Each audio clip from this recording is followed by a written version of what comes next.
I walked into my office and HR said, 17 employees filed complaints that you sexually harassed them this week. I stood in the doorway of the HR conference room at Meridian Technologies, my coffee cup still in my hand, completely frozen by what Miranda Volkov had just said. My name is Daniel Reeves, and I'd been the vice president of operations at this software company for 3 years. I'd come in early on this Thursday morning expecting to prepare for a board presentation about our Q3 numbers. Instead, Miranda, our HR director, sat across from legal counsel Foster Braithwaite with a stack of papers that she was gesturing toward. Foster's expression was grim and carefully neutral. Miranda's face was a mask of professional concern that barely concealed something harder underneath. "I'm sorry, what?" I managed to get out. 17 people? That's impossible. I haven't harassed anyone. Miranda slid a document across the table. These are formal complaints filed through our anonymous reporting system over the past 5 days. The allegations are extremely serious and detailed. They describe inappropriate comments, unwanted physical contact, and in 3 cases, explicit propositions in exchange for favorable performance reviews or promotions. I picked up the top complaint form and started reading. The document described an incident allegedly occurring last Monday in the third-floor break room, where I'd supposedly cornered a female employee and made explicit comments about her appearance. The problem was I'd been in Seattle last Monday for a client meeting. I had flight records, hotel receipts, meeting schedules with timestamps. I looked up at Miranda and Foster. "This one is impossible. I was in Seattle all day Monday. I can prove it." Foster made a note. "We'll need to see that documentation. But Mr. Reeves, there are 16 other complaints spanning this entire week. Each describes different incidents at different times." I flipped through more forms. An alleged incident in my office on Wednesday afternoon. Another in the parking garage on Monday evening, despite me being across the country. Multiple complaints describing encounters in conference rooms, hallways, the cafeteria, even the building gym. The details were specific and damning, including descriptions of what I'd allegedly been wearing and exact quotes of things I'd supposedly said. My hands started shaking as I realized how coordinated and detailed these accusations were. "This is all fabricated. I never did any of these things. I need to see who filed these complaints." Miranda shook her head. "The complaints were filed anonymously through our third-party reporting system. That's company policy to protect potential victims from retaliation. We can't reveal identities until the investigation is complete." Foster added his perspective. "Mr. Reeves, given the severity and volume of these allegations, we need to place you on immediate administrative leave while we conduct a full investigation. This is standard protocol. You'll maintain your salary and benefits, but you cannot be on company premises or contact any employees during this period." I felt panic rising in my chest. Administrative leave meant I'd be shut out of everything while these lies circulated. Who would investigate? Who would see my side? "I want to cooperate fully, but I need access to my calendar, my emails, my security badge records. All of that will prove I wasn't where these complaints say I was." Miranda's expression softened slightly. "We'll be reviewing all of that as part of the investigation, but for now, I need your badge, your laptop, and your building access card. You'll be contacted within 48 hours about next steps." I handed over my badge and laptop, feeling like I was being stripped of my identity. "Who's conducting this investigation?" Foster answered. "Miranda will lead internally, and we're bringing in an outside firm that specializes in workplace harassment investigations. They'll interview witnesses, review evidence, and provide an independent assessment. This process typically takes 2 to 3 weeks. 3 weeks of sitting at home while my reputation was destroyed. 3 weeks of everyone at Meridian believing I was a serial harasser. I stood up, my legs unsteady. "I didn't do any of this. Someone is lying and I'm going to prove it." Miranda nodded. "That's what the investigation is for. If you're innocent, the truth will come out." But her tone suggested she'd already made up her mind. I walked out of the building in a daze, security escorting me to make sure I left the premises. Employees I'd worked with for years watched me leave, whispering to each other. The news had clearly already spread. I drove home and sat in my car in the driveway for 20 minutes, trying to process what had just happened. 17 complaints, all filed within days, all describing incidents that never occurred. My wife Lauren was at work, so I had the house to myself to think. I opened my laptop and started pulling together evidence. My Outlook calendar for the past week showing every meeting, every appointment. Credit card statements showing purchases at locations that contradicted the alleged harassment incidents. My building access logs that would show when I'd entered and exited, proving I couldn't have been in some of the locations described in the complaints. I created a detailed timeline of my entire week, hour by hour, with documentation for almost every moment. By early afternoon, I had a 30-page document proving that at least 12 of the 17 alleged incidents couldn't have happened because I was somewhere else, often with witnesses. I emailed it to Foster with a subject line reading, "Evidence of my whereabouts. Complaints are provably false." Then I sat back and waited. Lauren came home around 6 and found me still sitting at the kitchen table surrounded by papers and printouts. "Daniel, what's wrong?" I told her everything, about the complaints, the administrative leave, the accusations that I knew were lies. Lauren's face went through shock, confusion, and then anger. "This is insane. You've never done anything like that. Who would make up these accusations?" That was the question I'd been asking myself all day. Who benefited from destroying my career? I ran through recent conflicts at work. I'd denied a promotion request from Trevor Kemp in sales 2 months ago because his numbers didn't justify it. I'd pushed back against budget increases requested by the marketing department. I'd been the tie-breaking vote against acquiring a startup that several board members had favored. Any of those situations could have created resentment, but enough to fabricate 17 harassment complaints? That seemed extreme. Lauren sat down across from me. "We need a lawyer. This is going to get ugly." She was right. I spent the evening researching employment attorneys who specialized in wrongful termination and defamation. I found a firm called Garrick and Associates that had successfully defended executives in similar situations. I called first thing Friday morning and got an appointment with senior partner Adrienne Garrick for that afternoon. Adrienne was in her 50s, sharp-eyed and direct. She listened to my story without interrupting, reviewed the complaints and my timeline evidence, and leaned back in her chair. "Mr. Reeves, I'm going to be blunt. 17 complaints is extremely unusual. In my 20 years doing this work, I've never seen a coordinated false accusation campaign of this scale. That doesn't mean it's impossible, but it means we're dealing with something sophisticated." I leaned forward. "What do you mean sophisticated?" Adrienne pulled out a notepad. "These complaints are detailed and specific. They include times, locations, descriptions, even direct quotes. That level of fabrication requires planning and coordination. Someone didn't just wake up one morning and decide to file 17 false reports. This was organized." The implication settled over me. So someone planned this. Someone orchestrated an attack designed to destroy my career. Adrienne nodded. "That's my assessment. The question is who and why. Walk me through your recent work history. Any major decisions you made that could have created enemies?" I went through everything I could think of. The denied promotions, the budget battles, the acquisition vote. Adrienne took notes and asked follow-up questions. Then, she asked something I hadn't considered. "What about your personal life? Any affairs, relationships with coworkers? Anything that could have gone wrong?" I shook my head. "I've been married to Lauren for 8 years. We have a good marriage. I've never had an affair or inappropriate relationship with anyone at work. I don't even socialize much with coworkers outside of required events." Adrienne made a note. "I'm asking because sometimes these campaigns start from a personal grudge that expands.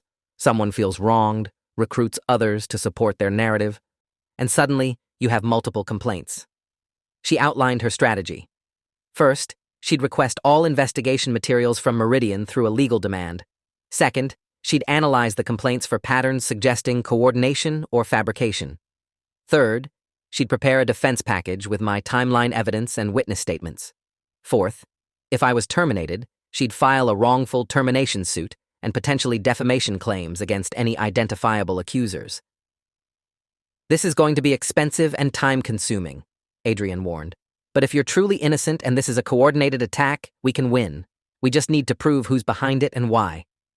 I authorized her to proceed and wrote a retainer check that made me wince, but my career and reputation were worth it. Over the weekend, I heard nothing from Meridian.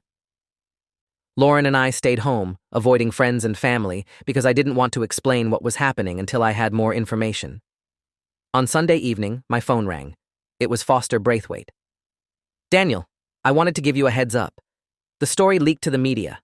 There's going to be an article in the business section of the Tribune tomorrow morning." My stomach dropped. "What does it say?" Foster hesitated. "I haven't seen the final version, but the reporter who called me said they're covering allegations of sexual harassment at Meridian Technologies involving a senior executive. They didn't use your name since you haven't been charged with anything, but it won't take long for people to figure out who it's about." I asked how the media had found out. Foster said he didn't know, but these things always leaked. I suspected someone had fed the story to the press deliberately, another step in destroying me. The article came out Monday morning. "Tech company faces sexual harassment scandal," read the headline.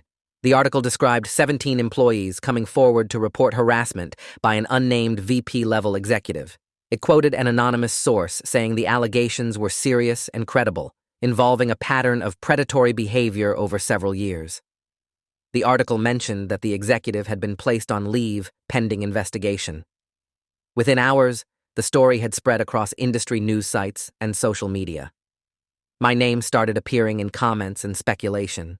Several former colleagues reached out asking if I was okay. I didn't know how to respond. What could I say? That I was innocent, but couldn't prove it yet.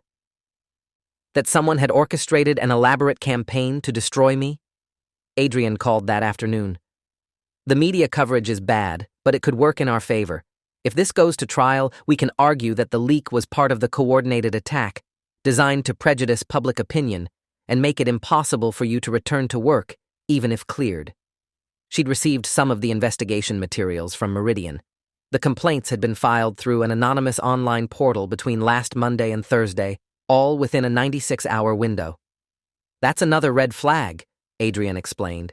"Real harassment victims typically come forward gradually, especially when reporting someone powerful. Having 17 people all file within days suggests they were encouraged or coordinated to do so together." She'd also noticed something else. 6 of the complaints used nearly identical language to describe my alleged behavior, including the same unusual phrase about me discussing employees' physical attributes in evaluative terms. "No one naturally phrases things identically," Adrienne said. "This suggests the complaints were written by the same person or group using a template." That was progress, but we still needed to identify who was behind it. Adrienne suggested we hire a private investigator to look into recent conflicts and identify potential organizers. I agreed, and she connected me with an investigator named Victor Cross, who specialized in corporate fraud cases. Victor was ex-FBI, methodical and thorough. I gave him everything I knew about potential suspects and recent workplace conflicts. He started digging into email records, corporate communications, and social media connections among Meridian employees. Meanwhile, the investigation at Meridian was proceeding. Miranda contacted me for a formal interview, which I did with Adrian present. Miranda asked about each specific allegation. I provided documentary evidence proving I couldn't have been where the complaints said I was for 12 of the 17 incidents. For the other 5, I had witnesses or partial documentation that contradicted the allegations. Miranda took notes, but seemed unmoved. "Mr. Reeves, I appreciate your cooperation. We'll review this information as part of our investigation," Adrienne interjected. "Miranda, my client has provided clear evidence that 12 of these complaints describe physically impossible events. Doesn't that suggest the accusations are fabricated?" Miranda's expression remained professional. "We're investigating all aspects of the complaints. If some details are inaccurate, that doesn't necessarily invalidate the overall pattern of behavior being reported." That response terrified me. Even with proof that many accusations were lies, HR was still treating this as credible. After the interview, Adrian said that was normal. HR departments are risk-averse. With 17 complaints, they're more worried about liability than truth. They'll likely push for your resignation regardless of evidence. I refused to resign. If I quit, it would look like an admission of guilt. I needed to be cleared completely or fight until I proved who was behind this. Victor called me 3 days later with his first findings. "I've been analyzing email metadata and communication patterns among Meridian employees. There's a group of 8 people who've been in unusually frequent contact over the past 2 weeks. Group emails, private messages, after-hours calls. This cluster stands out from normal workplace communication patterns. He gave me the names. 3 were from the sales department, 2 from marketing, 1 from finance, 1 from engineering, and 1 from HR. I recognized all of them, but there wasn't an obvious connection between them. Then Victor mentioned something interesting. All 8 of these people applied for positions or promotions in the past 6 months that were either denied or given to someone else, and in 5 cases, you were directly involved in the decision to deny them. That was the connection. These were people who felt they'd been passed over or treated unfairly, brought together by shared resentment. But who had organized them? Victor had a theory. The HR person in the cluster is Simone Harding. She's an HR coordinator who reports to Miranda. She'd have access to the anonymous reporting system and knowledge of how to file complaints that would trigger mandatory investigation. I think she's your organizer. I remembered Simone. She'd applied to be an HR business partner 6 months ago, a promotion that would have meant more authority and significant salary increase. I'd been on the selection committee and had voted against her because her performance reviews were mediocre and she'd had conflicts with several department heads. The position had gone to someone else. Had that rejection driven her to orchestrate this revenge? Victor continued. I've also found that Simone has been accessing the anonymous reporting portal repeatedly over the past 2 weeks, which isn't normal for her role. She's not supposed to be reviewing complaints unless assigned by Miranda, and there are irregularities in the complaint timestamps suggesting they might have been backdated to make it look like they came in over several days when they were actually all filed at once. That was huge. If we could prove Simone had manipulated the system and organized false complaints, the entire case against me would collapse. Adrienne requested all system logs related to the complaints through a formal legal demand. Meridian's lawyers pushed back, citing confidentiality and pending investigation. Adrienne threatened to file suit immediately if they didn't comply. Eventually, they provided redacted logs that still showed suspicious patterns. The complaints had all originated from the same IP address, a VPN service that masked the real location. But metadata showed they'd been uploaded to the system within a 3-hour window last Thursday evening, not spread out over 5 days, as the dates suggested. Adrienne filed a motion to compel Meridian to preserve all relevant evidence and to reveal the complainants' identities given evidence of fraud. The motion argued that anonymous complaints were only protected when legitimate, and we had proof these were fabricated as part of a conspiracy. The judge scheduled a hearing for the following week. In the meantime, I was still on leave, my reputation destroyed, my career in limbo. The media coverage had intensified. More articles appeared discussing the culture at Meridian and whether this was an isolated incident or pattern. Industry groups and women's advocacy organizations weighed in, some praising the victims for coming forward, others cautioning against rushing to judgment. My name circulated privately even though no media outlet had officially printed it. I received messages from people I hadn't spoken to in years, some supportive, most just asking what really happened. Lauren and I stopped going out. Every restaurant, every store, everywhere we went, people recognized me and stared. I'd become the face of workplace harassment in the tech industry, and I couldn't defend myself publicly because of the ongoing investigation. The isolation was crushing. The hearing arrived.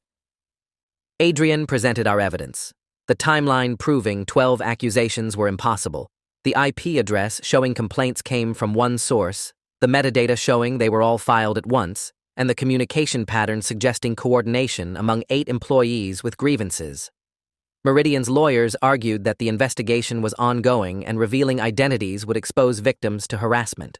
The judge reviewed everything carefully. He ruled that given the evidence of potential fraud, the anonymous protections were lifted, and Meridian had to provide the names of the 17 complainants within 48 hours. When the names came through, they confirmed everything. Of the 17 complaints, 8 had been filed by the people Victor identified in his cluster analysis, including Simone Harding. The other 9 were filed by people who didn't actually work at Meridian at all. They were fake names with fake employee IDs created through the HR system.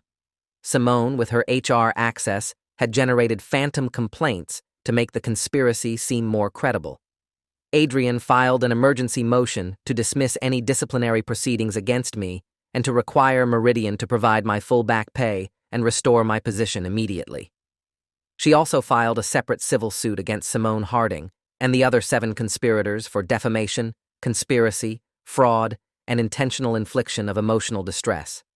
The media coverage shifted dramatically once the fraud was exposed. "False harassment claims rock tech company," read the new headlines.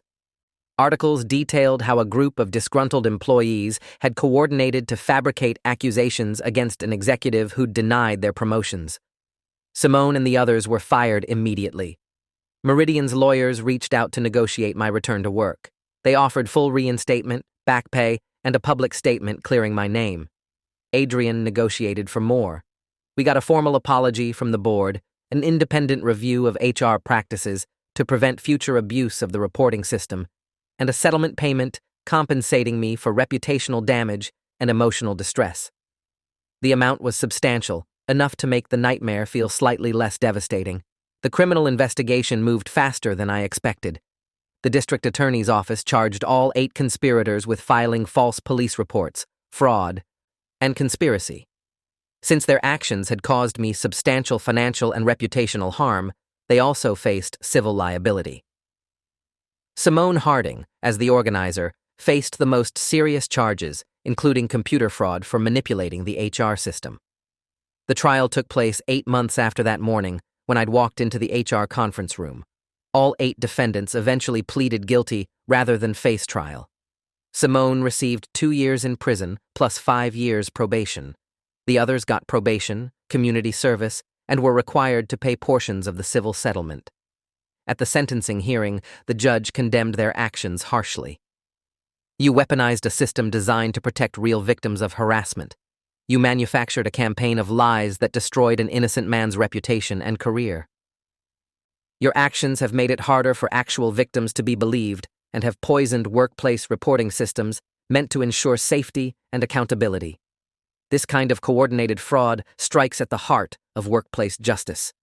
Simone cried and apologized, saying she'd been angry and had made terrible decisions.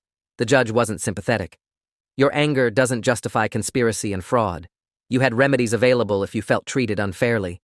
Instead, you chose to destroy someone through manufactured accusations. The harm you've caused is incalculable." I returned to work at Meridian, but everything was different. Colleagues who'd believed the accusations now treated me with cautious respect, mixed with residual suspicion. Even with my name cleared, the taint remained. People remembered the accusations more than the exoneration. Some employees who'd believed I was guilty left the company rather than work under me again. New hires who joined after the scandal heard different versions of the story, some accurate, some still casting doubt. I realized I couldn't stay. The environment was too poisoned, the memories too painful. I negotiated an exit package and took a position at a competitor where I could start fresh. Lauren and I moved to a different city for the new job, leaving behind the neighborhood where everyone knew our story. The trauma stayed with me long after we moved. I developed anxiety about workplace interactions, second-guessing every conversation, every meeting, worried that someone might misinterpret or weaponize normal professional exchanges. I went to therapy to process what had happened and learned that false accusations create a unique kind of trauma, the betrayal of having your truth disbelieved, the powerlessness of fighting a coordinated lie, the isolation of being presumed guilty despite evidence. The therapist helped me understand that I'd been targeted not because of anything I'd done, but because I'd made decisions that others disagreed with, and they'd found the most damaging weapon available to retaliate. "Sexual harassment accusations are particularly effective for destruction," my therapist explained. "They're hard to disprove, they carry enormous social stigma, and workplace systems are designed to prioritize accusers over the accused. That makes them appealing tools for people seeking revenge." 3 years after the false accusations, I was established in my new position, respected and successful. Lauren and I had rebuilt our life, though the experience had changed us both. I'd become more cautious, more guarded, less trusting of workplace relationships. But I'd also become an advocate for reforming anonymous reporting systems to prevent the kind of abuse I'd experienced. I testified before a congressional committee examining workplace harassment policies. I explained how anonymous systems, while important for protecting legitimate victims, could be weaponized by coordinated bad actors.